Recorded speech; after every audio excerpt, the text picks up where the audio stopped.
அன்புக்குரிய சகோதர சகோதரிகளே, உங்கள் அனைவருக்கும் நம்முடைய ஆண்டவராகிய இயேசு கிறிஸ்துவின் நாமத்தினாலே அன்பின் வாழ்த்துக்கள். விசேஷமாக தேவனுடைய பெரிதான கிருபையினால எல்லோரையும் மீண்டுமாக சந்திக்கிறத மிகுந்த சந்தோஷம். நம்ம கடந்த வாரம் என்ன பாடம் பார்த்தோம்? 3 harvest, 3 அறுவடைகள் என்ற தலைப்புல பாடம் பார்த்தோம் இல்லையா? சரி, இப்போ 3 அறுவடைகள் என்றால் என்ன அப்படின்றத நம்ம பார்க்கும்போது, அறுவடைனாலே அது ஒரு முடிவு, அது ஒரு துவக்கம் கிடையாது இல்லையா? அறுவடைனாலே என்னதுங்க? ஒரு முடிவு. அப்போ 3 முடிவுகளை குறித்து என்ன பண்ணணும் நம்ம பார்த்துருக்கோம். ஓகே, சரி, அதுல நம்ம இயேசு கிறிஸ்து பேசிய பேரபிள் இருந்து எடுத்து என்ன பண்ணோம்னா பார்த்தோம். பேரபிள் எடுத்து பார்க்கும்போது, விதைக்க ஒருவன் விதைக்க புறப்பட்டான். அவன் விதைக்கையில் சில விதைகள் வழி அருகே விழுந்தது, சில விதைகள் முள்ளுள்ள இடத்துல கற்பாறையில், சில விதைகள் நல்ல நிலத்துல விழுந்தது. ஓகே, அதுல நம்ம பேரபிள் எடுத்து நம்ம தியானிக்கும் போது, விதை முதல் அறுவடை பார்க்கிறோம். ஃபர்ஸ்ட் அறுவடை விதை என்னதுங்க? தேவனுடைய வசனம். விதைக்கிறவர் மனுஷகுமாரன், நம்ம ஆண்டவராகிய இயேசு கிறிஸ்து. எங்க விதைச்சார்? ஃபர்ஸ்ட் அவர் எங்கதான் விதைச்சார் தன்னுடைய வார்த்தைகள்னா? இஸ்ரேல் ஜனங்கள் மத்தியில தான் என்ன பண்ணாருன்னா விதை விதைச்சார். அவர் வந்த உடனே எங்க விதைக்கல? உலகத்தெல்லாம் விதைக்கல. சீஷர்களுக்கு என்னதான் கட்டளை கொடுத்தாருங்க? நீங்கள் புறஜாதி பட்டத்துக்கு என்ன பண்ணக்கூடாது? போகக்கூடாது. முதல்ல எங்கதான் அழைப்பு? இஸ்ரேலுக்கு தான் முதல்ல அழைப்பு இல்லையா? நான் என் பிள்ளைகளுக்கு தான் ஆதாரம் கொடுக்க வந்தேன். பிள்ளைகள் அப்பத்தை எடுத்து நான் என்ன பண்ண மாட்டேன்? நாய்க்குட்டிகளுக்கு போட மாட்டேன் இல்லையா? இதெல்லாம் நம்ம நிறைய வசனம் என்ன பண்ணோம் நம்ம கடந்த கிளாஸ்ல பார்த்தோம். அப்போ இயேசு கிறிஸ்து முதல்ல ஹார்வெஸ்ட் பண்றாரு. அப்ப என்ன புரியுது அப்படின்னா, எப்படி முதல் அறுவடையில முதல் அறுவடையில இயேசு கிறிஸ்து வந்த இஸ்ரேல் ஜனங்கள் மத்தியில ஒரு அறுவடை பண்ணிட்டு இருக்கிறார்ன்ற விஷயம் யாருக்கு தெரியாது? இஸ்ரேல் மக்களுக்கு தெரியாது. அதே போலதான் 2வது அறுவடையிலும் இயேசு கிறிஸ்து இப்போ என்ன பண்ணிட்டு இருக்காருன்னா அறுவடை பண்ணிட்டு இருக்காருன்றதும் யாருக்கு தெரியாதுன்னா, உலக கிறிஸ்தவர்களுக்கே தெரியாது. உலக மக்களுக்கு தெரியவே தெரியாது, கிறிஸ்தவர்களுக்கு தெரியாது. யோவான் சாணன் முதல்ல ஹார்வெஸ்ட்லயே என்ன சொன்னார் அப்படின்னா, நீங்கள் அறியாத ஒருவர் உங்கள் நடுவில் இருக்கிறார். நீங்கள் அறியாத ஒருவர் எங்க இருக்கார்? உங்கள் நடுவில் இருக்கிறார். செகண்ட் ஹார்வெஸ்ட்லயும் அதான் என்ன சொல்றாரு? நீங்கள் அறியாத ஒருவர் எங்க இருக்காருன்னா உங்கள் நடுவில் தான் இருக்கார். புரியுதுங்களா? அவர் முதல் அறுவடையில் என்ன சொன்னாரு யோவான் சாணகன்? தூற்றுக்குடை அவர் கையில் இருக்குது. அவர் தான் என்ன பண்ண போறார்? அவர் தான் விதைப்பார், அவர் தான் அறுப்பார். முதல் அறுவடையில அவர் தான் விதைப்பார், அவர் தான் என்ன பண்ணுவார்? அறுப்பார் இல்லையா? அப்ப கோதுமைகளை எங்க சேர்த்துறாரு? களஞ்சியத்துல சேர்த்துறார். பதரையோ அவியாத அக்னி என்ன பண்றாரு? சொல்றேன். இந்த அவியாத அக்னின்றது ஒரு பெரிய நரகன்ற ஜட்ஜ்மெண்ட் ஆனா கிடையாது. இஸ்ரேல் ஜனங்களுக்கு அந்த டைம்ல வரப்போற ஒரு டெம்பரவரி ஜட்ஜ்மெண்ட். என்ன ஜட்ஜ்மெண்ட்? கிபி 70ல அவங்க தேசமா என்ன பண்ணிட்டாங்கன்னா சுட்டரிக்கப்பட்டாச்சு. டைட்டஸ் என்ற ஒரு ரோம பேரரசன் என்ன பண்ணிட்டாருன்னா, அவர்கள் தேசத்தை அழிச்சிட்டு தேவாலயத்தெல்லாம் தீக்கரையாக்கி கொளுத்தி என்ன பண்ணியாச்சுன்னா, இதுக்கு முன்னடையாளமா தான் இயேசு கிறிஸ்து ஒரு அத்தி மரத்தை பார்த்து சபிச்சாரு. அத்தி மரம் பட்டு போயிடும். அத்தி மரத்தை பார்த்து என்ன பண்ணாருங்க? பைபிள்ல அத்தி மரம் யாரை குறிக்குதுன்னா இஸ்ரேல் தேசத்தை குறிக்கும். அதெல்லாம் மைண்ட்ல வச்சுக்கோங்க. அத்தி மரம் யாரை குறிக்கும்? இஸ்ரேல். அத்தி மரத்தையும் பாருங்கள், மற்ற எல்லா மரத்தையும் பாருங்கள். அத்தி மரம் துளிர் விடும் பொழுது வசந்த காலம் சமீபம் ஆயிடுச்சுன்னு ஒரு வெறும் அத்தி மரத்தை பார்த்து அவர் பேசலைங்க. அத்தி மரம் என்றால் யாருக்கு அடையாளம்னா இஸ்ரேல் ஜனங்களுக்கு அடையாளம். அப்ப அத்தி மரத்தை பாரு, மற்ற எல்லா மரத்தையும் பாருன்னா என்ன அர்த்தம்? அதான் அர்த்தம். இஸ்ரேல் தேசத்தை பார், மற்ற எல்லா தேசத்தையும் பார். செகண்ட் ஹார்வெஸ்டுக்கு நமக்கு அதான் அடையாளம். இயேசு கிறிஸ்துடைய செகண்ட் பிரசன்ஸ் எதிர்பார்த்துட்டு இருக்கோம்ல, அவரோட 2ஆம் வருகை எதிர்பார்த்துட்டு இருக்கோம்ல. நமக்கு என்ன அடையாளம் தெரியுங்களா? அத்தி மரத்தையும் பாருங்கள், மற்ற எல்லா மரத்தையும் பாருங்க. அத்தி மரம் துளிர் விடும் பொழுது வசந்த காலம் சமீபம் ஆயிடுச்சு, நான் வாசல் அருகே வந்துட்டேன். பயங்கரமான ஒரு சைன், அது அடையாளம். நீங்க எல்லாம் இன்னைக்கு உலகமே இஸ்ரேலை பார்க்கறதுக்கான காரணம் என்னன்னா, அவங்கள விட நாம அதிகமா பார்க்கணும் இஸ்ரேல். இஸ்ரேல் தான் நமக்கு வாட்ச் டவர், நமக்கு அதுதான் கோபுரம். இஸ்ரேல்ல சில விஷயங்கள் நடக்கும் போது சில விஷயங்கள் நடக்கும். அதாவது அத்தி மரத்தை என்ன பாரு முத்து பாரு. அத்தி மரம் துளிர் விடுது அப்படின்னா ஏற்கனவே அத்தி மரம் பட்டு போயிருச்சு. என்ன பண்ணியாச்சு? பட்டு போயிடுச்சு. அதனாலதான் இயேசு கிறிஸ்து சபிக்கும் ஒரு அத்தி மரத்துக்கிட்ட நிறைய பேர் இனிமேல் உங்களுக்கு புரியும் பாருங்க. அத்தி மரம்னா யாருன்னு படிச்சிட்டீங்கன்னா, இயேசு கிறிஸ்து ஒரு கனி காலத்துல பசிக்கும் போது ஒரு அத்தி மரத்துக்கிட்ட வந்தாரு. அதுல என்ன இல்ல? கனி இல்ல. அப்ப எங்க வந்தாரு? இஸ்ரேல் மத்தியில வந்தாரு. அங்க என்ன இல்ல? கனி இல்ல. என்ன பண்ணிட்டாரு? சபிச்சிட்டாரு. இனி உன்னிடத்துல என்ன பண்ணாது? கனி வராது அப்படின்னு என்ன பண்ணிட்டாருங்க? சபிச்சிட்டாரு. அப்போ இஸ்ரேல் அந்த மரம் கனி கொடுக்குற மாதிரி காட்சி கொடுத்துச்சு. ஆனா என்ன இல்ல? அதுல கனி இல்ல. என்ன கனி? நியாய பிரமாணத்துல அவங்க நடந்தா கனி வந்திருக்கும். அவங்க என்ன பண்ணல? நியாய பிரமாணத்துல நடக்கல. அது நியாய பிரமாணத்துல நடக்கிற மாதிரி ஒரு காட்சி கொடுத்துச்சு. அதானே நம்ம போன கிளாஸ்ல படிச்சோம். பதர் எப்படி இருக்கும்? கோதுமை மாதிரியே இருக்கும். அதனாலதான் நம்ம 1 தீமோத்தேயு 1:7 படிக்கும் போது, அவர்கள் போதிக்கிறது என்னன்னு தெரியாது, சாதிக்கிறது என்னன்னு தெரியாது, ஆனால் நியாயப்பிரமாண போதர்களா இருக்க என்ன பண்றாங்க? விரும்புகிறார்கள். எனக்கு போதகர்னு ஒரு பேர் என்ன பண்ணணும்? வரணும். நான் என்ன படிக்கணும்னு தெரியாது, என்ன பேசணும்னு தெரியாது. பட் என்னை எல்லாரும் என்ன எப்படி கூப்பிடணும்னா, நான் போதகர்னு கூப்பிடணும் இல்லையா? இப்படிதான் இஸ்ரேல் ஜனங்கள் ஃபர்ஸ்ட் 6 வருஷத்துல காட்சி கொடுத்தாங்க. எப்படி காட்சி கொடுத்தாங்க? கனி கொடுக்குற மாதிரி. அதுல நிறைய இலை இருக்கும், நிறைய வளர்ந்து போயிருக்கும், பிரான்ச்சா இருக்கும். பாக்குறவங்களுக்கு என்ன இருக்கும்னா, நிறைய ஏதோ இருக்கும் போல அந்த மரத்துல அப்படின்ற என்ன இருக்கும்?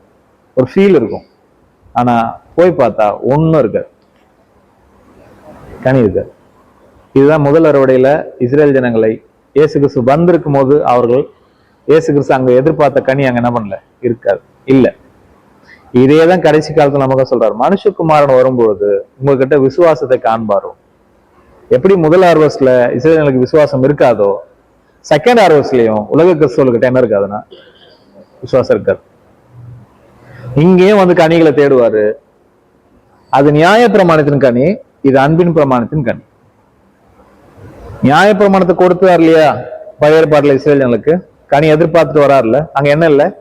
கனி இல்ல. இயேசு கிறிஸ்து வந்து நம்ம கிட்ட என்ன கொடுத்திருக்காருன்னா அன்பின் பிரமாணம் ஒரு பிரமாணம் கொடுத்திருக்காரு. இன்னைக்கு அவர் செகண்ட் ஹார்வெஸ்ட்ல என்ன கனியை தேடுவார்னா அந்த கனியை தான் தேடுவார். செகண்ட் ஹார்வெஸ்ட் அந்த கனிக்கு பேர் தான் ஆவியின் கனிகள்னு ஒரு கனிகள் இருக்கு. கரெக்டா? இந்த கனிகளை தேடும் போது எல்லாரும் எப்படிதான் காட்சி கொடுப்பாங்கன்னா, கனி கொடுக்குற மாதிரி தான் ஒரு பிம்பத்தை உண்டு பண்ணுவாங்களே தவிர உண்மையாவே போய் பாத்தீங்கன்னா அங்க கனி இருக்காது. ஓகே, எல்லாரும் என்ன புரிஞ்சுக்குவாங்க அப்படின்னா, வாங்க என்ன புரிஞ்சுக்குவாங்க அப்படின்னா, ஆவின் கனிகளை நாங்க பர்ஃபெக்டா என்ன பண்ணிட்டு வரோம்? கடைபிடிக்கிறோம் அப்படின்னு ஒரு பேசலாம். பட் ஃபர்ஸ்ட் ஆவின் கனிகள்னா என்னன்னு தெரியணும் நமக்கு. ஆவின் கனிகள்லாம் என்னன்னு தெரியணும். தெரிஞ்சாதான் அதுல என்ன கொடுக்க முடியும்னா கனி கொடுக்க முடியும். ஓகே, ஆவின் கனிகள்ல சமாதானம் நீங்க ஒண்ணு எடுத்துக்கிட்டா, அன்பு, சந்தோஷம், சமாதானம் அப்படின்னு எடுத்துக்கிட்டீங்கன்னா, நீங்க இந்த சமாதானத்தை உலக சமாதானத்தோட என்ன பண்ண முடியாது?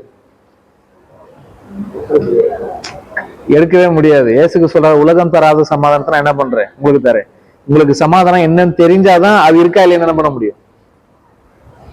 அந்த கனி இருக்கான்னு நமக்கு தெரியும்ல இல்லையா? ஆவின் கனியும் அன்புன்னு எடுத்துக்கிட்டீங்கன்னா, நீங்க உலகத்துல இருக்கிற அன்பையும் நம்ம அன்பையும் என்ன பண்ணிருக்கீங்க? கம்பேர். ஓ, இதுதான் அன்பு போல. நான் எடுத்துட்டு ஒருத்தருக்கு 100 ரூபாய் கொடுத்துட்டா அது என்னதுங்க? அன்பு ஆயிடுது இல்லையா? நான் ஒருத்தரை கொண்டு போய் ஹாஸ்பிட்டல சேர்த்துட்டு என்ன ஆயிடுது? அதெல்லாம் அன்பு இல்லைன்னு நான் சொல்ல வரல. அன்பின் உச்சம் அது கிடையாது. தேவன் அன்பாகவே இருக்கிறார் அப்படின்ற ஒரு பாயிண்ட் இருக்கு இல்லையா? இந்த அன்புக்கும் அந்த அன்புக்கும் என்ன இருக்குன்னா வித்தியாசம் இருக்கு. இதெல்லாம் அழகான எபிரேய வார்த்தைகள்லாம். ஒரு அகாப்பேன்னு ஒரு அன்பு இருக்கு, பிலியோன்னு ஒரு அன்பு இருக்கு இல்லையா? இயேசு கிறிஸ்து பேதுருகிட்ட கேட்ட ஒரு அன்பு இருக்கு, பேதுரு சொன்ன ஒரு அன்பு இருக்கு. எல்லாம் பின்னாடி படிக்க போறோம் நம்ம இதெல்லாம் என்னன்ற. அப்போ 3 அறுவடைகள்ன்ற பாடத்துல நம்ம கடந்த கிளாஸ்ல முதல் அறுவடைய என்ன பார்த்தோம்னா முதல் அறுவடை எங்க நடக்குது அப்படின்னா இஸ்ரேல்ல நடக்குது. எங்க நடக்குது? ஒரு காலம் ஹார்வெஸ்ட் உலகத்தில் நடக்கல. எப்போ? First harvest. இயேசு கிறிஸ்து வந்து எங்க தான் பேசினார் அப்படின்னா இஸ்ரேல்ல மட்டும்தான் பேசினாரு. சீஷர்களையும் எங்க தான் பேச சொன்னாரு? இஸ்ரேல்ல மட்டும்தான் பேச சொன்னார். ஓகே, நீங்க வீட்டுக்கு போய் படிச்சு பாருங்க. இயேசு கிறிஸ்து அவங்ககிட்ட சொல்லுவாரு, பணப்பை எடுத்துக்கோ, பாதரட்சி போட்டுக்கோ சொல்லுவார்ல. முன்னாடி உங்களை நான் அனுப்புனேன், உங்களுக்கு ஏதாவது குறை இருந்துச்சான்னு முன்னாடி அதெல்லாம் எடுத்துக்காதன்னு எதுவும் எடுத்துக்காதனாரு. செகண்ட் டைம் எடுத்துக்கோன்னு ஏன் சொல்லுங்க?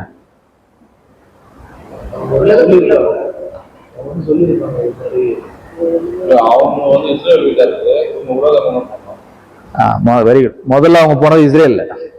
உனக்கு அதெல்லாம் தேவைப்படாது. நீ இப்ப எங்க போற? செகண்ட் உலக தேவைப்படுற. வஸ்திரம் இல்லாதவன் தன் பட்டயத்தை வித்தாவது வஸ்திரத்தை வாங்கிக்கணும்.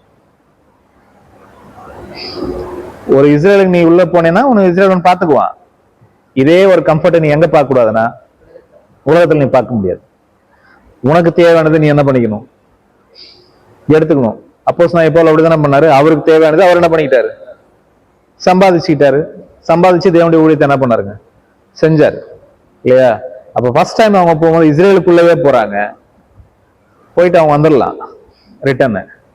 நான் செகண்ட் உலகத்துல போறவங்க, உலகத்துல இயேசு கிறிஸ்து அனுப்பும் போது அவங்க ரிட்டர்ன் வர முடியாது. எங்க அகைன் இஸ்ரேலுக்கு ரிட்டர்ன் என்ன பண்ண முடியாதுங்க? வர முடியாது. அவங்க அப்படியே என்ன பண்ண வேண்டியதுதான்?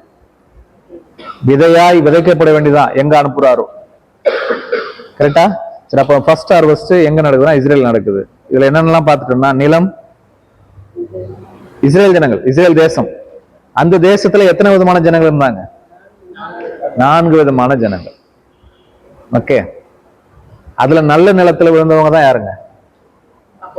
அப்போஸ்தலர்கள், சீஷர்கள். கரெக்டா? சரி, இந்த நல்ல நிலத்துல விதைக்கப்பட்டவர்கள் தான் யோவான் சானகன் சொன்னாரு. அவர் கையில என்ன இருக்கா? தூற்று கூட இருக்கு. அவர் தம்முடைய களஞ்சியத்தை நன்றாக விசாரித்து கோதுமை எங்க சேர்ப்பார்? களஞ்சியத்துல சேர்ப்பார். பதரையும் அவியாத அக்கினியில் என்ன பண்ணுவார்? சுட்டெரிப்பார். சொன்னாரா? ஓகே. அப்ப இயேசு கிறிஸ்து முதலாம் வருகையில வரும்போது 2 வேலை செய்யணும். அவர் என்ன வேலை? ஆமா, உன்னை சேஃப் பண்ணும், உன்னை அழிக்கணும். கரெக்டா? இத நீங்க இப்ப போய் மத்தேயு 3 எடுத்து படிச்சு பாத்தீங்கன்னா இததான் பேசுவார் யோவான் சானகர். அவர் செய்ய வேண்டிய 2 வேலையை படிங்க பார்ப்போம். மத்தேயு 3ஆம் அதிகாரம் ஃபர்ஸ்ட் 10ஆம் வசனம் படிச்சிருங்க சிஸ்டர்.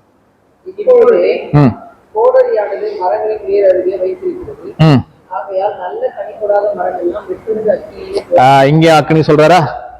நல்ல கனி கொடாத மரம் எல்லாம் என்ன பண்ணிடும்? வெட்டுண்டு அக்னியில போட்டுவார். நல்ல கனி கொடுத்தேனா சேஃப், நீ உன்னை வெட்ட மாட்டார் இல்லையா? அப்ப கனி கொடுக்கிற மரம், அப்புறம் கனி கொடாத மரம், கோதுமை, பதர். கரெக்டா? இப்ப இதையே இப்ப நீங்க படிங்க, 11ஆம் வசனம் படிங்க.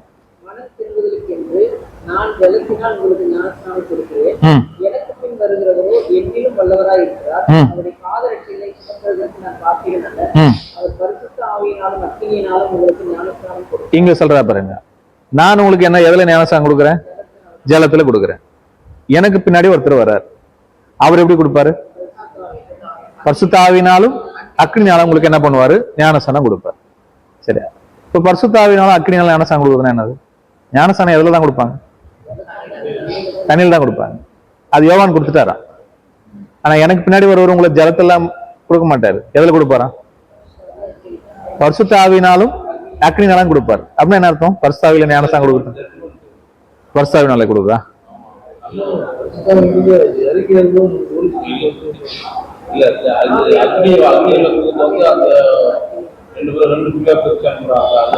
அதுதான் சீக்வன்ஸ். நீங்க படிச்சுட்டே வாங்க. எப்படி இருக்குது? நல்ல மரம், கெட்ட மரம். கரெக்டா? கோதுமை, பதர். ஓகே, நல்ல மரத்துக்கு பரிசுத்த ஆவி, அக்கினி. அதனால நீங்க அக்னி ஞானசம் கொடுப்பாருன்னா ஏதோ ஒரு பெருசா அக்னி மாதிரி ஒரு இது ஹோலி ஸ்பிரிட் நம்ம இறங்கி அப்படியே அக்னி மயமான நாவுகள் வந்துறப்போ புரிஞ்சுக்க போறீங்க. அது கிடையாது அது. ஓகே, ஞானஸ்தானம்ன்ற வார்த்தைக்கு என்ன அர்த்தம்? முழுகுதல். அதானே ஞானஸ்தானம்ன்ற ஒரு வார்த்தைக்கு என்ன அர்த்தம்? முழுகுதல். முழுகுனாதான் ஞானஸ்தானம், தெளிச்சா கிடையாது. தெளிக்கிறதுக்கு பேர் ஞானஸ்தானம் கிடையாது. ஞானஸ்தானம்ன்ற வார்த்தைக்கு என்ன அர்த்தம் தான்? முழுகுதல். அப்ப யோவான் என்ன சொல்றாரு? நான் உங்களை ஜலத்தில் முக்கினேன். அது பைபிள் இல்லைங்க சிஸ்டர். தெளிப்பு ஞானசான்ற வேர்டு இருக்கு இல்லையா, இது ரெண்டுமே கான்ட்ரவர்சியா இருக்கு. தெளிக்கிறது என்னவா ஆகாது? முழுகுதல் ஆகாது.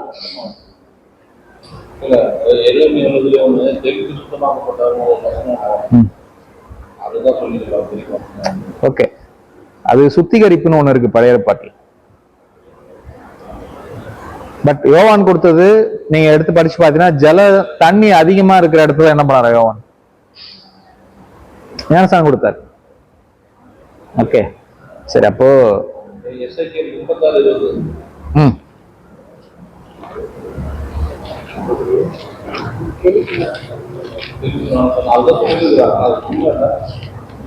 படிங்க பாப்போம்.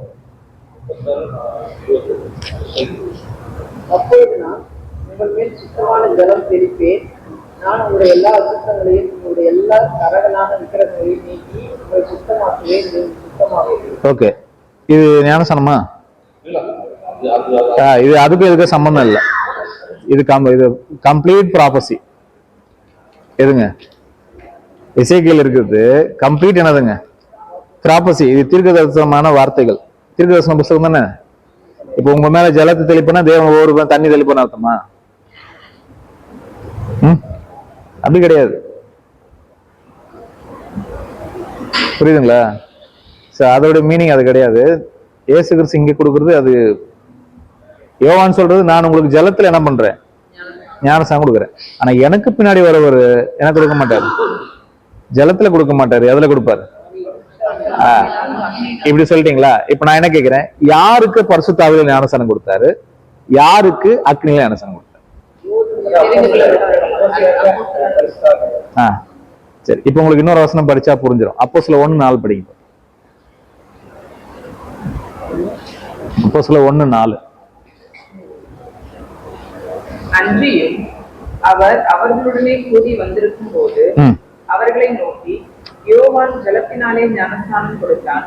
நீங்கள் சில நாளுக்குள்ளே பரிசுத்த ஆவியினாலே ஞானஸ்நானம் பெறுவீர்கள். ஆகையால் நீங்கள் எருசலேமை விட்டு போகாமல். ஏன் அங்க அக்னியில இருக்கு சொல்ல? அவங்களுக்கு இல்ல, அதனாலதான் அங்க பரிசுத்த ஆவி மட்டும் இருக்கு. அவரு உங்களுக்கு எதுல கொடுப்பாரா?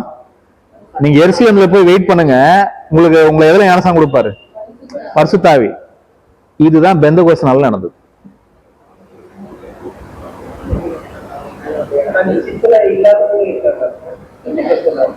இல்ல, பெந்தகோஸ்து நாள்ல பரிசுத்த ஆவி யார் மேல பொழியப்பட்டது? எல்லார் மேலயும் இல்ல, அப்போஸ்தலர் மேல பொழியப்பட்டது இல்லையா? அவங்கள ஆவியில முக்கிய எடுத்தாரா இல்லையா? அன்னைக்கு முழுவதுமாக நினைஞ்சாருங்களா இல்லையா அவங்க பரிசுத்த ஆவினால? அதனாலதான் அது அப்போஸ்தலர் 1:4 நீ இப்ப என்ன வெயிட் பண்ணு? எருசலேம்ல இப்ப என்ன பண்ணு? வெயிட் பண்ணு. எதுக்கு? அவங்களுக்கு அக்னியில கிடையாது. சரி, அக்னியில யாருக்கு ஞானஸ்தானம்? ஆமா, அதுதான் கிபி 70 நிஜமாவே அக்னியில என்ன பண்ண ஞானஸ்தானம் கொடுத்தாரு. கம்ப்ளீட் டிஸ்ட்ராய் பண்ணிட்டார். இத ப்ராபசியா யோவான் சாணகன் சொல்றாரு. அவர் வந்துட்டார் அப்படின்னா உங்களுக்கு இந்த 2 விஷயம் தான் பண்ணுவார். அவர் வந்துட்டாருன்னா உங்களை என்னதான் பண்ணுவாரு? 2 விஷயம் தான் பண்ணுவாரு. நல்ல மணிகளை என்ன பண்ணுவாரு? களஞ்சியத்துல சேர்ப்பார். அதுதான் நல்ல மரம். அதுதான் பரிசுத்த ஆவியினால என்ன பண்றது? ஞானஸ்நானம் கொடுக்கறது.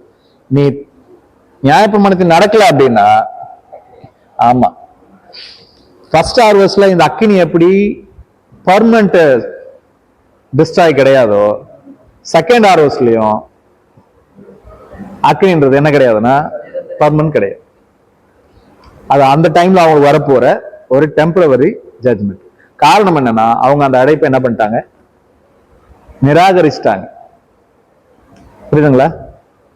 புரியுதா இல்லையா? ஓகே. ஸோ இதுதான் ஃபர்ஸ்ட் ஹார்வெஸ்ட். செகண்ட் ஹார்வெஸ்ட் நீங்க வந்தீங்க அப்படின்னா என்ன சொல்லிட்டாருங்க? இப்போ நிலம் உலகம் அதானே? மறந்துட்டீங்களா? மறந்துட்டீங்களா? ஆமாவா? மத்தேயு 13ஆம் அதிகாரம் படிங்க.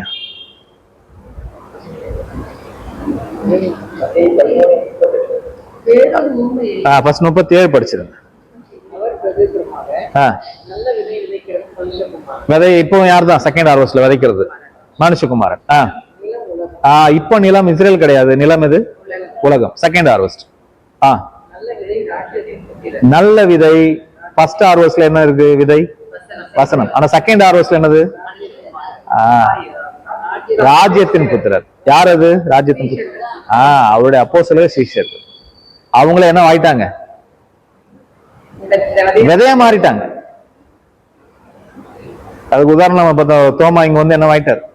விதையா மாறிட்டார். கரெக்டா? இப்போ சவுல்னு ஒருத்தர் இருந்தார்.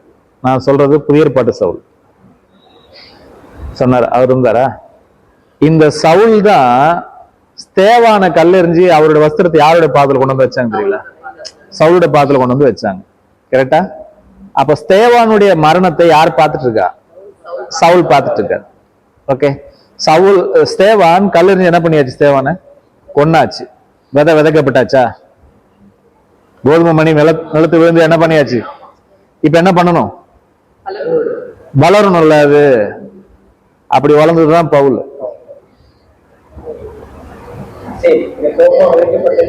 விதைச்சாச்சு, நிலைமை விதைச்சாச்சு இல்ல? அதோட அப்போஸ்தலர்கள் சீஷர்கள் என்ன பண்ணியாச்சு? விதையாவே விதைக்கப்பட்டாங்க. அப்ப பவுல் பாக்குறாருல, இவ்வளவு வைராக்கியமா ஒருத்தன் என்ன பண்றான்? கல் எறிஞ்சு கொல்லும் போது கூட முட்டி போட்டு ஜெபம் பண்ணி என்ன பண்றான்? அதை சந்தோஷமா ஏத்துக்கிறான்னா பார்த்தார்ல அவரு.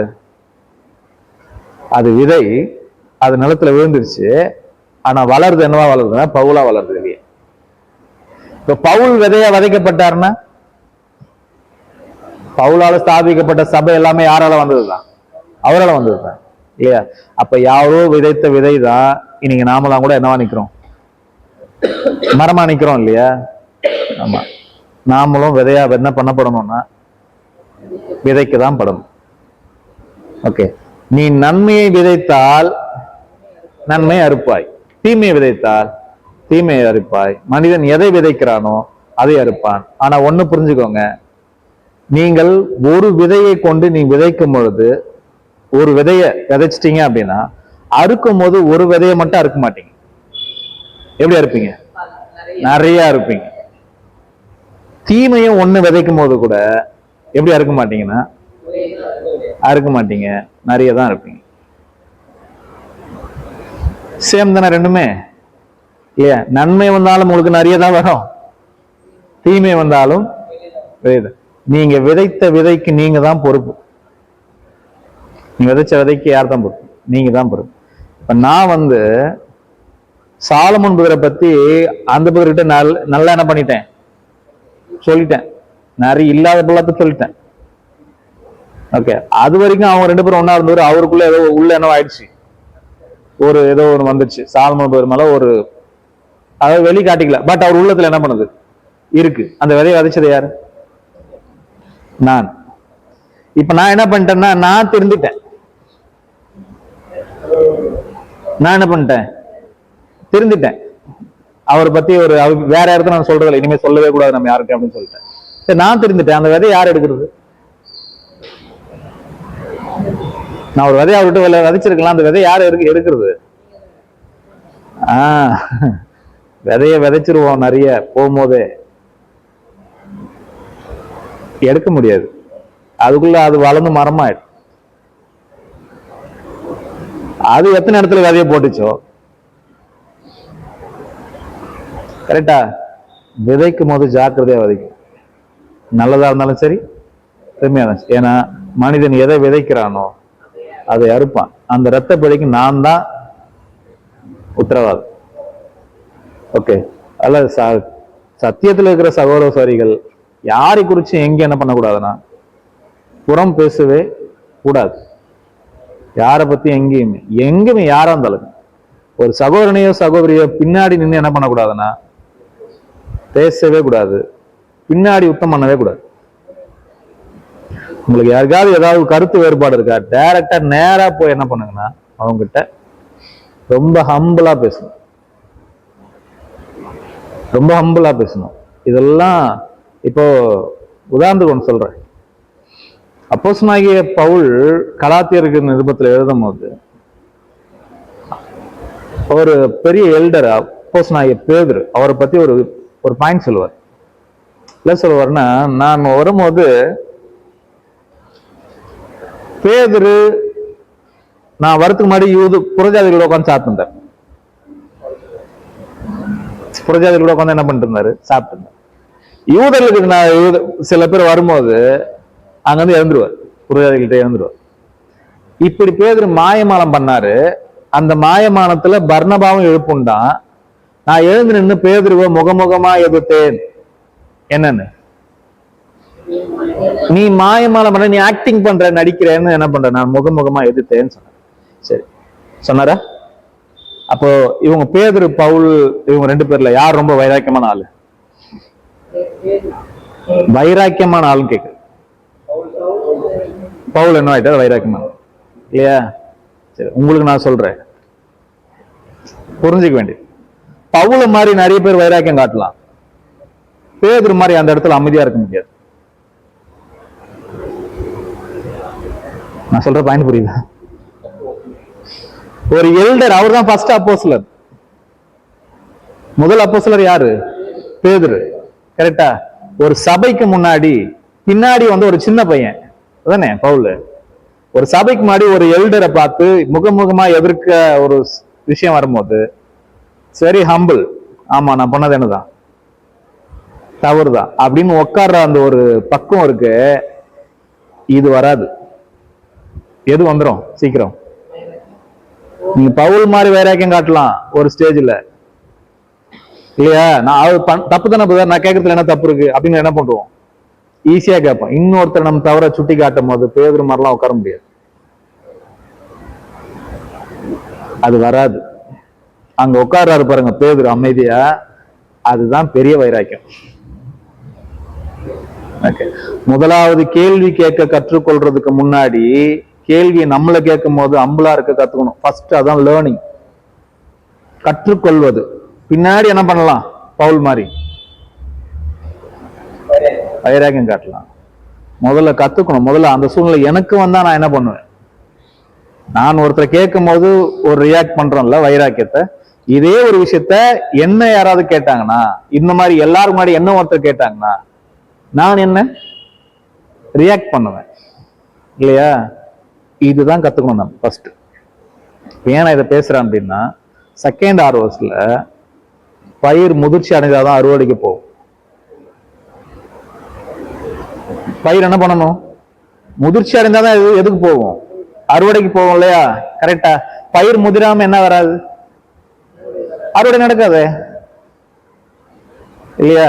அப்போ செகண்ட் ஹார்வெஸ்ட் நம்ம பண்ணும் போது என்ன வரணும் நமக்கு, இல்ல அறுவடைக்கு தயாராகணும்ல. நம்ம எப்படி தயாராகுவோம்? ஒரு வசனம் படிக்கலாம் பாருங்க. எபேசியர் 4:11 படிங்க பாப்போம் ஃபர்ஸ்ட். மேலும் நாம் அனைவரும் தேவனுடைய காரணத்துக்கும் சுபாவத்திலும் அறிவிலும் ஒருமைப்பட்டவர்களாகி கிறிஸ்துவினுடைய நிறைவான வளர்ச்சியின் அளவுக்கு தக்க பூரண புருஷராகும் வரைக்கும் பரிசுத்தவான்கள் சீர்கொண்டு பெற்று சுவிசேஷ ஊழியத்தை எப்படி எந்த அளவுக்கு தக்க சகோதரி படிச்சீங்க இப்போ? கிறிஸ்துவனுடைய நிறைவான வளர்ச்சிக்கு அளவுக்கு தக்க பூரண புருஷனாகும். நமக்கு ஸ்கேல் எது? நமக்கு ஸ்கேல் இயேசு கிறிஸ்து. அந்த ஸ்கேலை வச்சுதான் நாம என்ன பண்ணிக்கணும், நாம நம்மளை மெஷர் பண்ணிக்கணுமே தவிர நாம மற்றவங்களுக்கு ஸ்கேலா இருக்கக்கூடாது. நான் என்னுடைய பரிசுத்தத்தை கொண்டு உங்க சகோதரி கிட்ட என்ன பண்ணக்கூடாது, போய் அளந்துட்டு இருக்க கூடாது. பாரு நான் என்னவா இருக்கேன், இப்படி இருக்கேன், நீ எப்படி இருக்க, இப்படி இருக்க, அப்படி இல்லை. நான் ஒரு விஷயத்துல பலவானா இருப்பேன், சகோதரி ஒரு விஷயத்துல பலவானா இருப்பாங்க. அவங்க பலவானா இருக்கிற விஷயத்துல நான் பலவீனா இருப்பேன், நான் பலவீனா இருக்கிற விஷயத்துல அவர் பலவானா இருப்பார். ஏன் ஒருத்தர் பலவானாவும் ஒருத்தர் பலவீனமாவும் இங்க தேவன் வச்சிருக்காரு? என் பலவீனத்தை நீங்க தாங்க தான் உங்களுக்கு ஒரு விஷயத்துல பலவானா இருக்காரு. என் பலவீனத்தை மற்றவங்கள்ட்ட சொல்றதுக்காக நீங்க பலவான் கிடையாது. நீங்க ஒரு விஷயத்துல பலவீனமா இருக்கிறீங்க அப்படின்னா அதுல நான் பலவானா இருந்தா உங்களை என்ன பண்ணணும்? நான் அதுல இருந்து உங்களை வெளியே கொண்டு வரணும்ல, தூக்கணும்ல. ஐயோ நீ விழுந்துட்டேன்னு எனக்கு சிரிச்சா அப்புறம் நான் ஏன் எதுக்கு பலவான்? நான் எனக்கே பலவானா? இல்லையா? ஒருவருடைய பாரத்தை ஒருவர் என்ன பண்ணுங்க, சுமங்க. காரணம் அதுதான் இல்லையா? சகோதரி ஒரு பாயிண்ட்ல ஸ்ட்ராங்கா இருக்காங்கன்னா சகோதரி ஒரு பாயிண்ட்ல வீக்கா இருப்பாங்க. இன்னொரு விஷயத்துல சகோதரி பர்ஃபெக்டா இருப்பாங்க, அதுல சகோதரி என்னவா இருப்பாங்க, கொஞ்சம் வீக்கா இருக்கலாம். ஏன் உங்களை ஒரு விஷயத்துல வீக்காவும் ஒரு விஷயத்துல ஸ்ட்ராங்காவும் தேவன் வச்சிருக்காரு கூட கூட பக்கத்துல? ஆமா, ஒருவருடைய பாரத்தை என்ன பண்றது, ஒருவர் சுமந்து இருக்கு இல்லையா? ஒருத்தருடைய பாரம், ஒருத்தருடைய குறைவை வெளியே சுட்டி காட்டுறதுக்காக நீங்க பலவான் கிடையாது. புரிஞ்சா? அப்ப நமக்கு ஸ்கேல் எது? இயேசு கிறிஸ்து நமக்கு ஸ்கேல். அவரோடு கடன் அவருடைய வளர்ச்சிக்கு தக்கதாக நம்மளை அளந்தா நம்மளுடைய நிலைமை என்னன்னு நமக்கு தெரியும். கரெக்டா? இப்போ என் பக்கத்துல ஒரு இப்படி நான் ஒருத்தர் நடந்து போறாரு, அவரு 4 கொலை பண்ணவர், ஜெயிலுக்கு போயிட்டு வந்திருக்காரு. அவர் பார்க்கும்போது நான் எப்படி இருக்கேன், எனக்கு என்ன தோணும்? அவரு எல்லாம் ஒரு மனுஷனா அப்படின்னு தோணும். கரெக்டா? இந்த சைடு இயேசு கிறிஸ்து போறாரு, எப்படி இருக்கும்?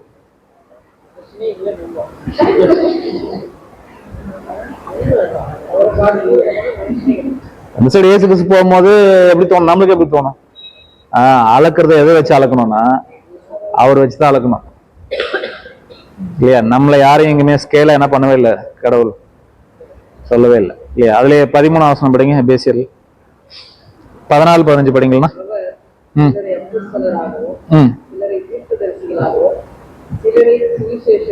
எபேசியர் 4:14. 14. வஞ்சிப்பதற்கு ஏதுவான அந்தமும் உள்ள போதகமாகிய பலவித காற்றினாலே அலைகளை போல அடிபட்டு அடைந்தவர்களாயிராமல் அன்புடன் சத்தியத்தை கைக்கொண்டு தலையாகி கிறிஸ்துவுக்கு எல்லாவற்றிலும் நாம் வளர்கிறவர்களாய் இருக்கும்படியாக அப்படி செய்தார். தலையாகி கிறிஸ்துவுக்குள் எல்லாவற்றிலும் எப்படி இருக்கணுமா? நாம வளர்கிறவர்களா இருக்கும்படிக்கு என்ன பண்ணாருங்க? அப்படி செய்தார். கரெக்டா? அப்ப நமக்குள்ள என்ன இருக்கணுங்க? ஒரு வளர்ச்சி இருக்கணும். எதுல? நீங்க குழந்தையா இருந்தீங்க அப்படின்னா நாளுக்கு நாள் சத்தியத்துல என்ன பண்ணணும்? ஆகாரம் உள்ள போயிட்டே இருக்கணும். கரெக்டா? இப்படி நமக்கு போக போகத்தான் இந்த பயிர் என்னவாகும்? முதிர்ச்சி ஆகும். ஓகே, இப்ப நமக்கு நாம் தானே பயிர். இப்ப செகண்ட் ஹார்வெஸ்ட், அறுவடையில இப்ப நம்ம அறுப்பு என்னன்னு படிச்சோம்? அறுப்பு உலகத்தின் முடிவு. மத்தையில படிச்சீங்களா? 13 படிங்க பாப்போம். 13:39 படிங்க.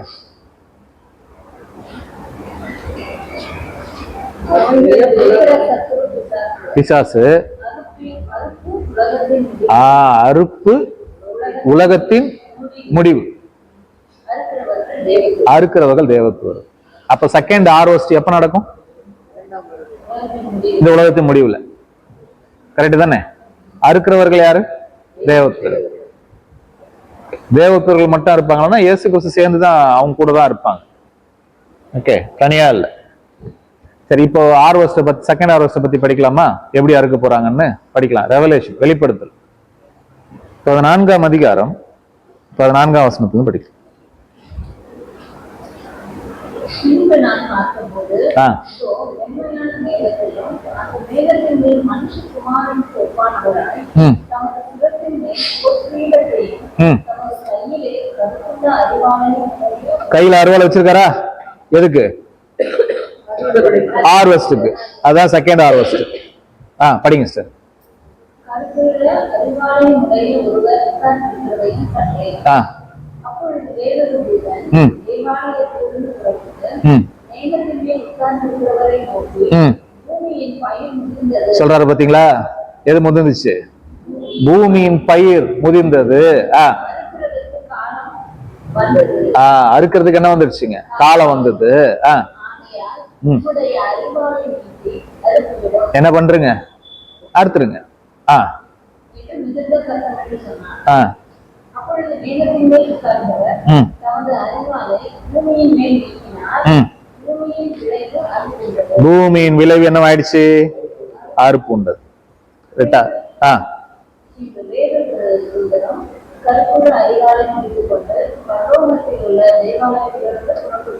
ஓகே, இப்போ ஃபர்ஸ்ட் பூமியின் பயிர் என்னவாயிடுச்சு? முதிர்ந்துருச்சு. பயிர் யாரு?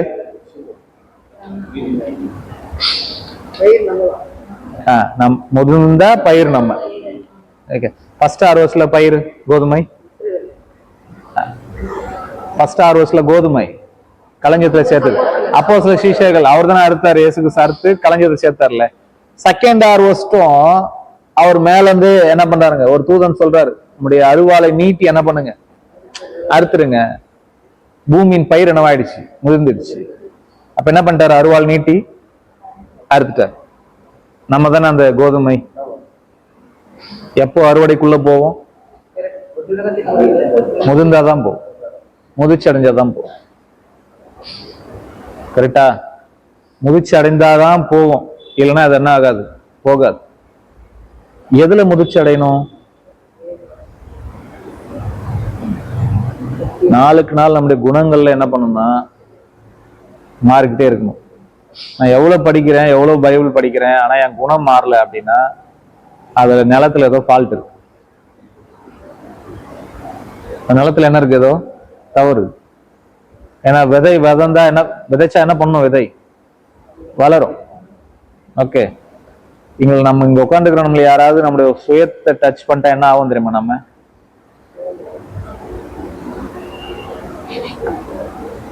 நம்முடைய சுயத்தை, நமக்குன்னு ஒரு பிரிஸ்டேஜ் இருக்குல்ல, எல்லாருக்கும் இருக்கா இல்லையா? இல்லையா? நமக்குன்னு ஒரு பிரிஸ்டேஜ் இருக்குல்ல, அது யாராவது டச் பண்ணிட்டா என்ன பண்ணுவோம்? நாம யாரும் தெரியும், நாம யாரும் தெரியும். யோபுன்னு ஒருத்தர் இருந்தார்ல, யோபு பிரிஸ்டேஜ் டச் பண்ணாங்களா? யார் வந்து டச் பண்ணாங்க? அவங்க ஒய்ஃப் டச் பண்ணும்போது அவர் சமாளிச்சிட்டார். அவங்க சகோதரர் ஃப்ரெண்ட்ஸ் வந்தாங்களா, 4 பேர், தேமா, எலிபாஸ், இந்த மாதிரிலாம் வந்தாங்க, எலிகு, அவங்களாம் வந்தாங்க. அவங்க வந்து டச் பண்ணாங்க. என்ன தெரியுமா டச் பண்ணாங்க? நீ நல்லவனா இருந்தா உனக்கே அந்த நிலைமை வரப்போகுது.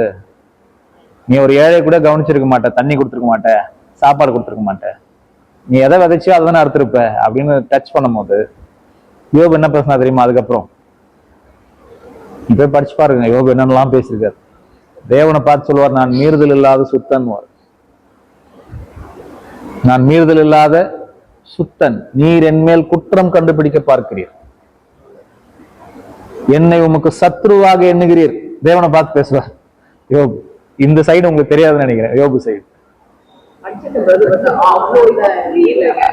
நாம எதை பேசுவோம் தெரியுங்களா? முன்னாடி யோபு இதை குறித்து தன் வாயில என்ன பண்ணதே இல்லை, ஒரு பாவமும் செய்யல அப்படின்னு படிப்புலையா? நீங்க ஆஃப்டர், பின்னாடி அவங்களாம் வந்து போன பிறகு யோபு பேசுறத எடுத்து பாருங்க.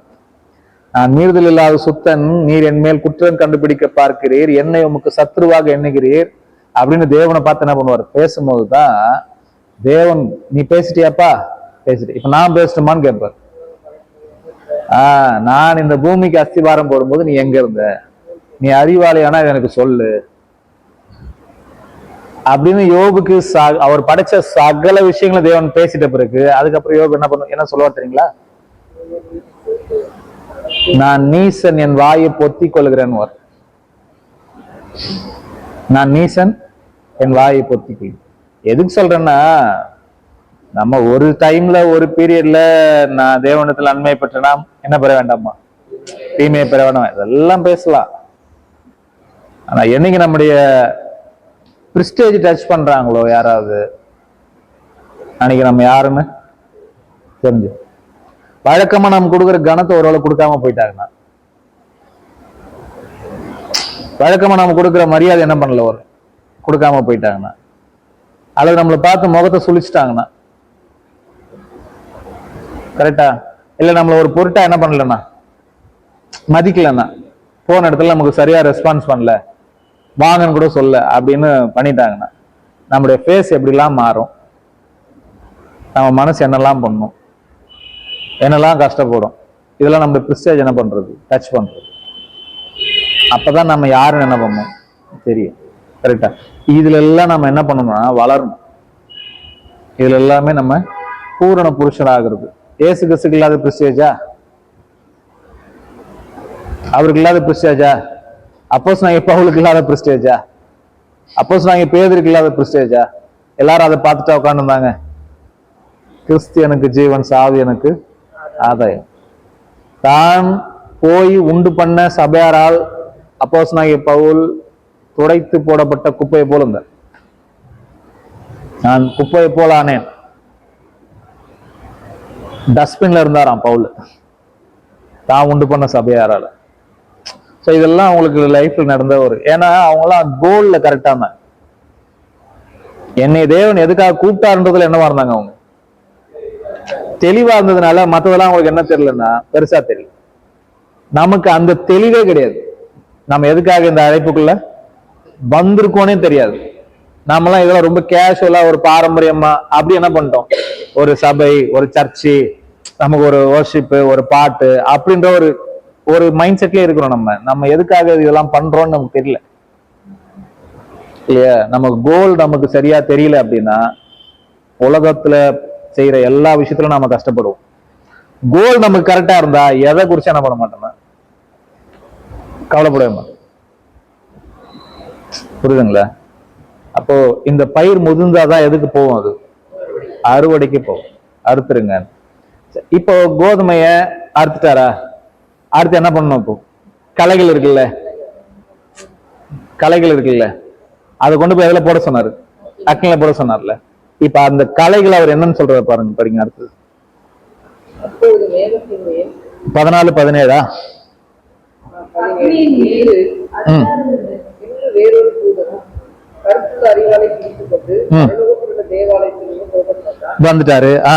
மேல் அதிகாரம் உள்ள வேறொரு தூதனும் பலிபீடத்திலிருந்து புறப்பட்டு வந்து கருத்துள்ள அறிவாலை பிடித்திருக்கிறவனை நோக்கி, பூமியின் திராட்சை பழங்கள் பழுத்திருக்கிறது, கருத்துள்ள உங்களது அறிவாலை நீட்டி அதன் குலைகளை அறுத்துவிடும் என்று. பூமியின் திராட்சை பழங்கள் என்ன பண்ணிருக்கு, பழுத்திருக்கு. இப்ப அந்த கலைகளை என்னன்னு வேற மாதிரி பேசுறாருன்னா திராட்சை பழங்கள் பேசுறாரு. எப்படி, அடுத்த வசனம் பாருங்க. அக்கினியின் மேல் அப்போது அந்த தூதன் தன் அறிவாலை பூமியின் மேல் நீட்டி பூமியின் திராட்சை பழங்களை அறுத்து தேவனுடைய கோபாக்கினை என்னும் பெரிய ஆலையிலே போட்டார். எங்க போட்டாரு? அந்த திராட்சை பழங்களை எடுத்து எங்க போட்டாரு? கோபாக்கினை. ஏன் எங்க திராட்சை பழங்கள் சொல்லிருக்காரு?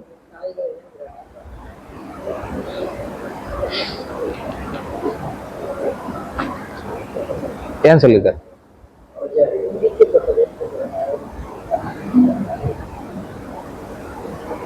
மேல ஒரு ஹார்வெஸ்ட் முடிஞ்சிருச்சா?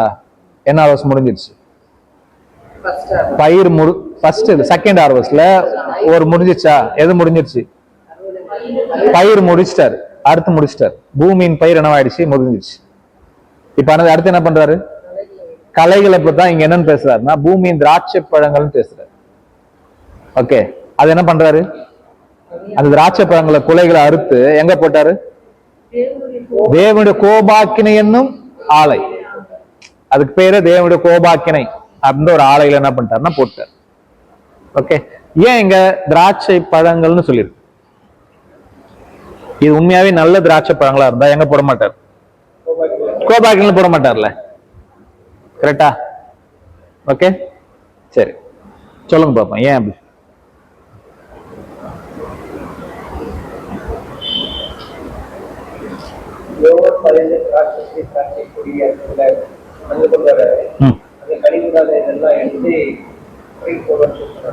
இல்ல, நீங்க வந்தீங்க கரெக்டா. சரி, இப்போ நான் ஏற்கனவே உங்களுக்கு சொல்லுங்க, நானே மெய்யான திராட்சை செடி. ஏன் நானே மெய்யான திராட்சை செடின்னு சொல்றாரு?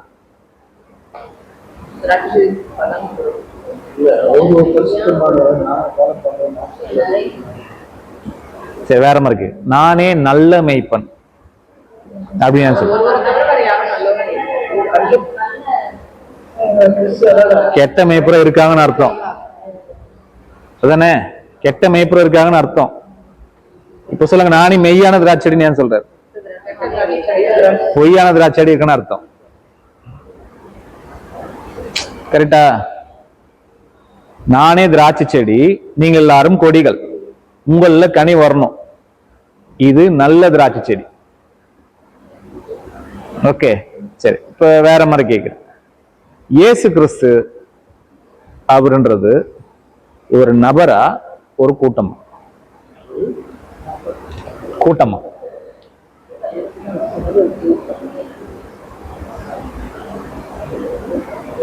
அடுத்த வாரம் கிளாஸ் அதுதான். உங்களுக்கு ஒரு கேள்வி போய் சபை. கிறிஸ்து தலையா இருக்கிறார், நாமெல்லாம் எப்படி இருக்கோம்? இது சேர்ந்ததுதான் கிறிஸ்து. அவர் தலை, நாம் என்னவா இருக்கும்? சரீரம். இது இதுதான ஒரு ஸ்ட்ரக்சரு, அமைப்பு. கிறிஸ்து யார் கிடையாதுங்க, தனி ஒரு பர்சன் கிடையாது. அதுக்கு எதனா வசனம் இருக்கா? இப்ப நீங்க சொன்னதெல்லாம் வசனம் தான். அந்த பிரகாரமாவே கிறிஸ்து இருக்கிறார் அப்படிலாம் வசனம் இருக்கு. எங்க இருக்கு அந்த வசனம்? படிங்க பாப்போம். 1 கொரிந்தியர் 12ஆம் அதிகாரம் 27ஆம் வசனம் படிங்க.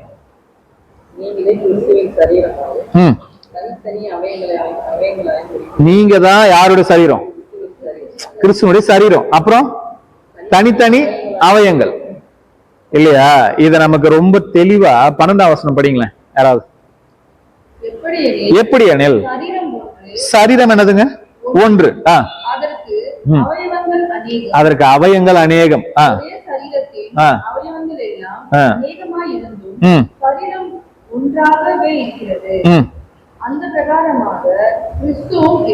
என்ன புரிஞ்சு?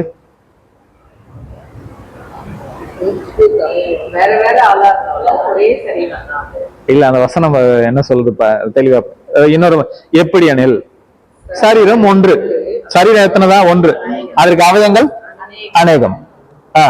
ஒரே சரீரத்தின் அவயங்கள் எல்லாம் அநேகமா இருந்தாலும் சரீரம் ஒண்ணுதான். அப்படிதான் யாரு இருக்கா? கிறிஸ்து இருக்கிறார். என்ன சொல்லுது இந்த வசனம்? இது எனக்கு ஒரே சரீரம், என் சரீரத்துல அவயம்லாம் நிறைய இருக்கு. அவயங்கள் வேற வேற இருந்தாலும் இது எல்லாமே என்னதான்? ஒண்ணுதான். இப்படிதான் யார் இருக்கா? கிறிஸ்துவ இருக்கிறார். அப்படின்னா என்ன அர்த்தம்?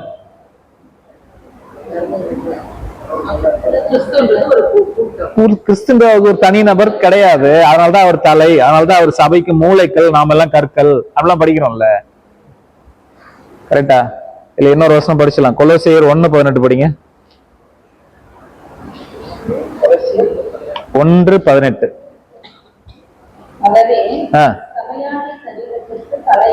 அவரே சபையாகிய சரீரத்துக்கு என்னவா இருக்கிறார்? தலையானவர். அவர் தான் முதல்வர். எல்லாவற்றிலும் அவர் தான். எபேசியர் இன்னொரு வருஷம், எபேசியர் 4:25 படிங்க.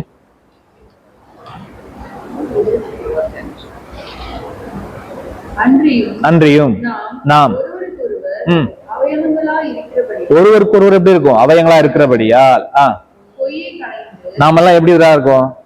நாமெல்லாம் கிறிஸ்துவுடைய சரீரத்துல ஒவ்வொரு அவயமா என்ன பண்ணப்பட்டிருக்கோம்? அழைக்கப்பட்டிருக்கோம்.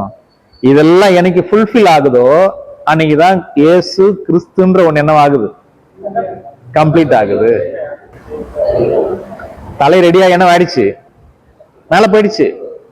இப்ப எது ரெடி ஆகுறதுக்கு வெயிட்டிங்? சரீரம் ரெடி ஆகுறதுக்கு வெயிட்டிங். பூரண அவ்வளவுதான். அவ்வளவுதான் கான்செப்ட். இன்னும் சரீரம் என்ன ஆகல, தலை ரெடி ஆகி போயிடுச்சு. அதாவது நான் ஜெயம் கொண்டு இப்ப உட்காந்துட்டேன். ஜெயங்கொள்ளுகிறவன் எவனோ அவனை எங்க வந்துருவான்? சிங்காசனத்துக்கு வந்து. எனக்கு இது ஃபுல்ஃபில் ஆயிடுதோ அவங்கதான் தேர்ட் வேர்ல்டு என்ன பண்ண போறாங்கன்னா அரசால போறாங்க. ஓகே, புரிஞ்சா?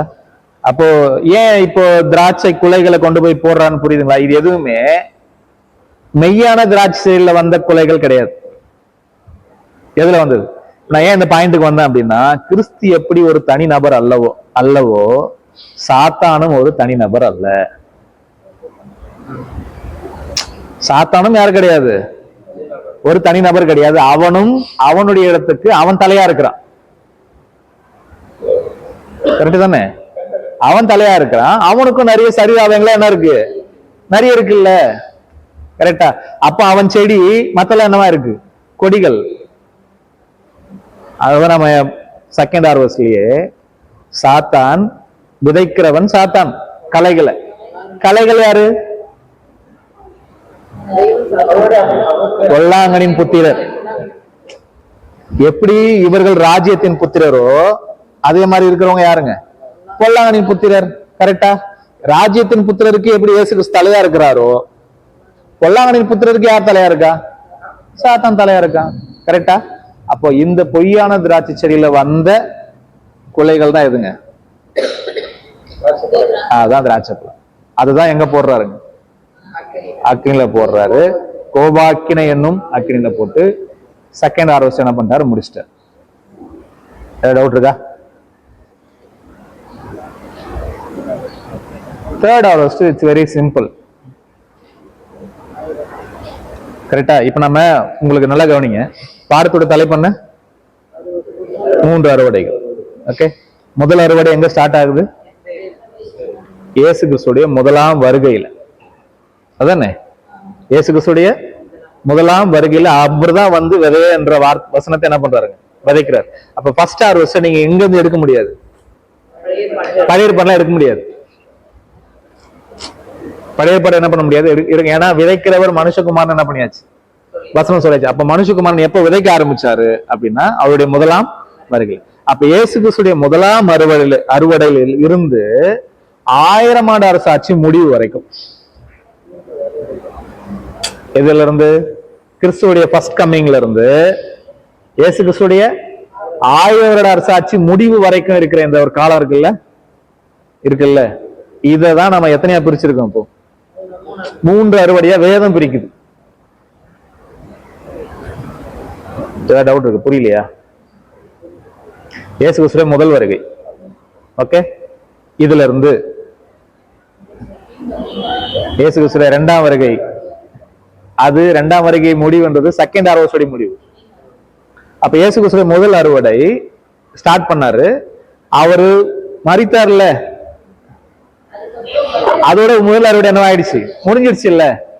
இப்ப செகண்ட் ஹார்வெஸ்ட் எங்க ஸ்டார்ட் பண்றாருன்னா உலகம் எங்கிலும் போய். ஓகே, இப்ப அதுக்கப்புறம் தான் காஸ்பல் ஸ்ப்ரெட் ஆகி புறஜாதிகள் கிட்ட போகுது. பவுல் என்ன சொல்ற, நாங்க இப்ப எங்க போறோம், புறஜாதி கிட்ட போவோம். புறஜாதி கிட்ட போகும்போது தான் எந்த அறுவடை ஸ்டார்ட் ஆகுது, செகண்ட் ஹார்வெஸ்ட் ஸ்டார்ட் ஆகுது. அந்த ஹார்வெஸ்ட் எது வரைக்கும் போகுது, இந்த 2ஆம் வருட உலகத்து முடிவு வரைக்கும் வருது. அந்த ஹார்வெஸ்ட்ல தான் இப்ப யார் இருக்கா, நம்மளும் இருக்கும். ஓகே, அப்போ இந்த செகண்ட் ஹார்வெஸ்ட் எண்டு தான் அறுப்பு உலகத்தின் முடிவு. அப்போ செகண்ட் ஹார்வெஸ்ட் எதோட முடியுது, 2ஆம் உலகத்தோட முடியுது. இப்ப இந்த உலகத்தோட என்ன ஆகுது, முடிவுது. அப்ப தேர்ட் ஹார்வெஸ்ட் எப்ப நடக்கும், 1000 ஆண்டு அரசாட்சி துவக்கத்தில் நடந்தா அது ஹார்வெஸ்ட் கிடையாது.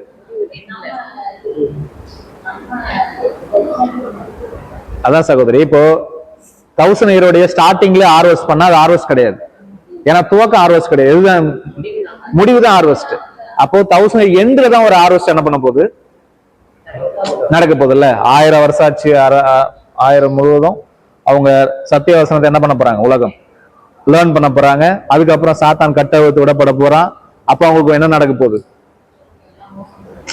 மோசம் போக்குற ஜனங்கள், மோசம் போகாதவர்கள் ரெண்டா என்ன பண்ண போறாரு, இப்போ பிரிக்க போறாருல. மோசம் போனவங்களுக்கு ஒரு நியாய தீர்ப்பு இருக்கு, மோசம் போகாதவங்களுக்கு ஒரு ஆசீர்வாதம் இருக்கு. கரெக்டா? இதுதான் வேதம் என்ன சொல்லுவா, தேர்ட் ஹார்வெஸ்ட். நீங்க அதுக்கப்புறம் பாருங்க, ஹார்வெஸ்டே கிடையாது. ஆஃப்டர் 1000 இயருக்கு அப்புறம் ஹார்வெஸ்டே கிடையாது. ஏன்னா சாத்தானே கிடையாது. சாத்தான் இருக்கிறதுனாலதான். டவுட் ஆகுது, 1ஆம் வருடத்துல 1000 ஆண்டு முடிஞ்ச பிறகுதான் கொஞ்ச காலம் கட்ட வைத்து விடப்படுறான்ல, அது முடிஞ்ச பிறகுதான் ஒரு ஆறு. இது ஒரு பேரபிள்ல படிக்கலாமா? இது எப்ப நடக்க போகுதுன்றது பாருங்க. மத்தேயு 25ஆம் அதிகாரம் 31ஆம் வசனம். அன்றியும் மனுஷகுமாரன் தமது மகிமை பொருந்தினவராய் சகல பரிசுத்த தூதரோடும் கூட வரும்போது தமது மகிமையுள்ள சிங்காசனத்தின் மேல் வீற்றிருப்பார். அப்பொழுது சகல ஜனங்களும் அவருக்கு முன்பாக சேர்க்கப்படுவார்கள். மேய்ப்பனாவன் ஆனவன் செம்மறி ஆடுகளையும் வெள்ளாடுகளையும் வெவ்வேறாக பிரிக்கிறது போல அவர்களை அவர் பிரித்து செம்மறி ஆடுகளை தமது வலது பக்கத்திலும் வெள்ளாடுகளை தமது இடது பக்கத்திலும் நிறுத்துவார். இங்க ஒரு ஆரோஸ் பண்றாரு பாருங்க. அப்பொழுது போதும் சார். எப்படி பிரிக்கிறாரு? செம்மறி ஆடு வேலை. இதை நம்ம இந்த காலத்துக்கு ஒப்பிட்டு பேசுவோம். அது இப்ப நான் செகண்ட் ஆரோஸ் நடக்க போற கான்செப்ட் கிடையாது. இது எப்ப நடக்க போகுதுன்னா 1000 எண்டில் நடக்க போற விஷயம். எப்படி சொல்றீங்க?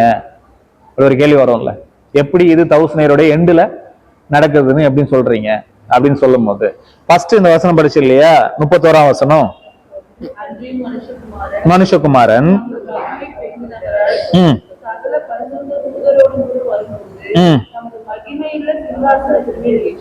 எங்க வீற்றிருப்பார்? சிங்காசனமே வீற்றிருப்பார். சொல்றா பாருங்க. அப்போது சகல ஜனங்களும் சேர்க்கப்படும். எல்லாரும் எங்க கூட்டு வருவாரு? சேர்த்துருவார். சேர்த்துட்டு இது எப்ப நடக்கிறது? இப்ப நம்ம பார்த்தது 1000 சாட்சியோட எண்டுல சேர்த்துட்டு இந்த டீமை 2ஆ பிரிக்கிறார். எப்படி பிரிக்கிறாரு?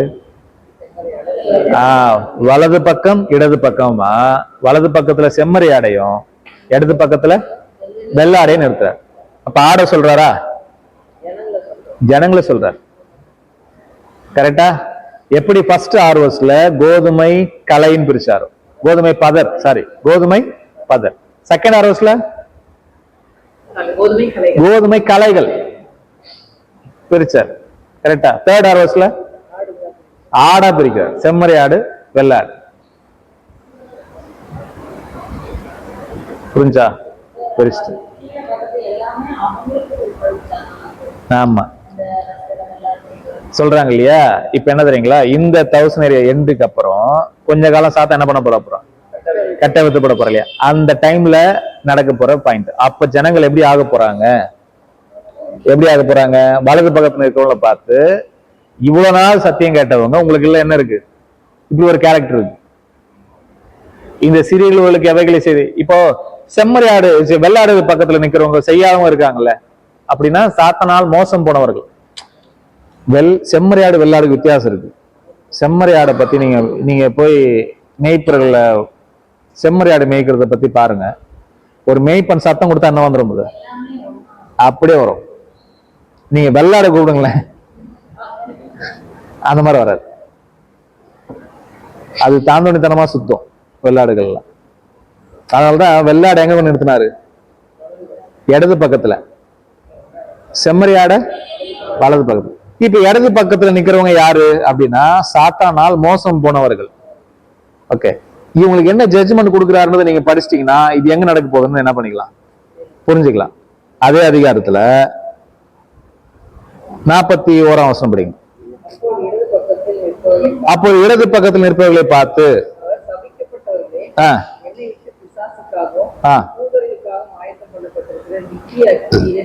கரெக்டா எங்க அனுப்புறாரு? யாருக்காக ஆயத்தம் பண்ணப்பட்டது? பிசாசுக்காகவும் அவன் தூதனுக்காகவும் ஆயத்தம் பண்ணப்பட்ட எங்க போங்க? நித்திய அக்கினியில போங்க. எண்டு சாத்தானி அவனை சேர்ந்து கூட்டத்தை அனுப்புறாருல, அனுப்பிட்டாரு. கரெக்டா? இப்ப இங்க இருக்கிறவங்கள பார்த்து எப்படி சொல்றாரு? 46ஆம் வசனம். இல்ல, இன்னொரு வசனம் இருக்கு பாருங்க அதுலயே.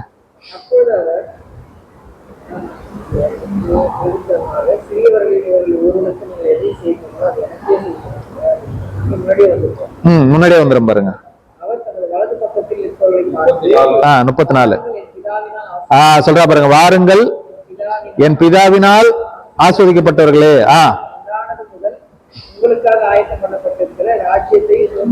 இப்ப போய் என்ன பண்ணிக்கோங்க? 1000 இயருக்கு அப்புறம் எல்லாருக்கும் என்னதுன்னா போய் சுதந்திரித்து கொள்ளுங்கள். வானத்தில் நட்சத்திரங்கள் அது கிடையாது. அதனாலதான் வானத்துல பூமியில இருக்கிற எல்லாரையும் கூட்டி சேர்க்கிற தேர்ட் ஹார்வெஸ்ட் எங்க நடக்குது? 1000 மணி நேரம் சாட்சி இல்ல, முடியல. அதுல வானத்து நட்சத்திரம் போறதுக்கு வாய்ப்பே கிடையாது. செகண்ட்லயே போயிடணும்ல. நம்ம செகண்ட் ஹார்வெஸ்ட் நம்மளுடைய சாப்டர் க்ளோஸ்டு. நமக்கு என்ன ஹார்வெஸ்ட் கிடையாது? தேர்ட் ஹார்வெஸ்ட் கிடையாது. அது உலகத்துக்கு நடக்க போறது. புரிஞ்சுங்களா? தேர்ட் ஹார்வெஸ்ட் யாருக்கு நடக்க போறது? உலகத்துக்கு 1000 இயர் எண்டுல. ஓகே, அப்போ வெள்ளாடு செம்மறியாடு பிரிக்கிறாருல, எப்படி பிரிக்கிறாரு? சாத்தானால் மோசம் போனவர்கள், மோசம் போகாதவர்கள். மோசம் போனவர்களை எங்க அனுப்பிறாரு அப்படின்னா, சாத்தானுக்கும் அவனோட தூதனுக்கும் ஆயத்தம் பண்ணப்பட்டிருந்த அந்த அக்கிலே ஒன்ஸ் ஃபார் டிஸ்ட்ராய் என்ன பண்ணியாச்சு? அழிச்சாச்சு. மோசம் போகாதவர்கள் என்ன பண்ணியாச்சுன்னா, இதுக்கப்புறம் இந்த ராஜ்யம் யாருக்கு தான்? உங்களுக்கு தான். நீங்க இப்ப என்ன பண்ணிக்கலாம்? தாராளமா சுதந்திரித்துக் கொள்ளலாம். புரிஞ்சா? ஓகே. இப்ப இந்த 3 அறுவடைகள் பாடத்துல ஏதாவது டவுட் இருக்கா?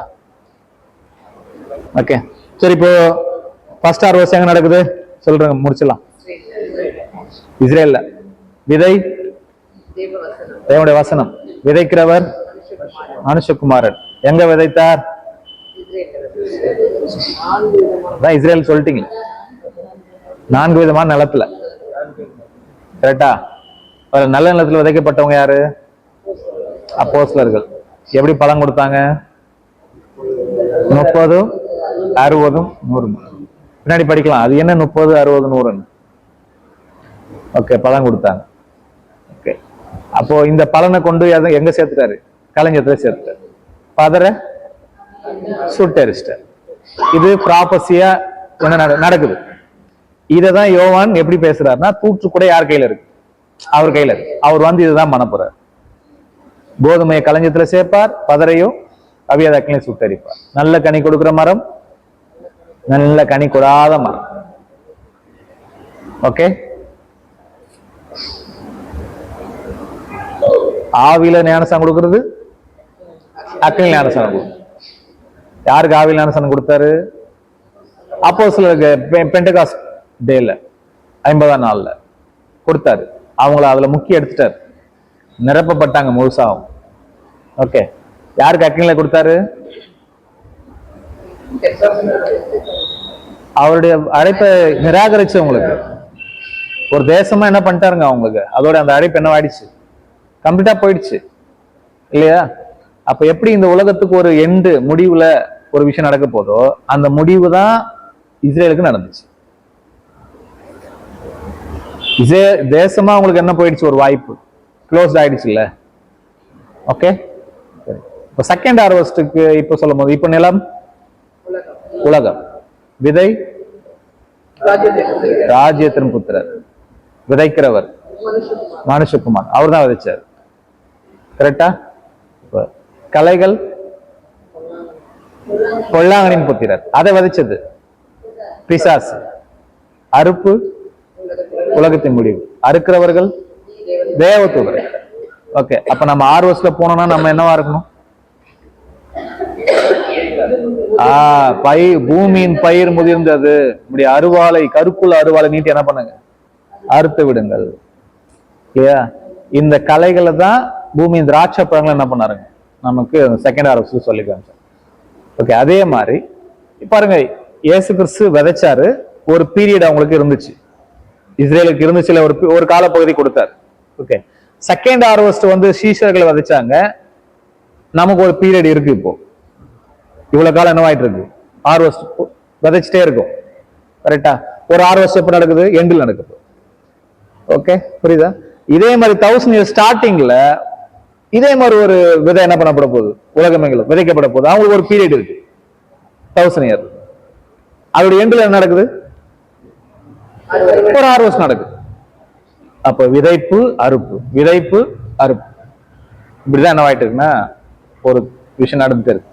ஓகே, இதை நீங்க வீட்டுக்கு போய் நல்லா சிந்திச்சு யோசிச்சு பாருங்க. உங்களுக்கு தேவனுடைய பிளான், டிவைன் பிளான் உங்களுக்கு அழகா புரியும். தேவன் தன்னுடைய பிளானை எப்படிலாம் அழகா நகர்த்துறாரு. யாரையுமே தேவன் கொண்டு போய் டிஸ்ட்ராய் பண்றதெல்லாம் என்ன பண்றது கிடையாது. ஆனா 1000 இயர் எண்ட்ல வர்றது உண்மையான டிஸ்ட்ராய். அதோட அவங்க ரிசரக்ஷனே கிடையாது அவங்க. ஏன் அப்படின்னா எல்லாருக்கும் என்ன அறிவிக்கப்பட்டாச்சு, காஸ்பல் அறிவிக்கப்பட்டாச்சு.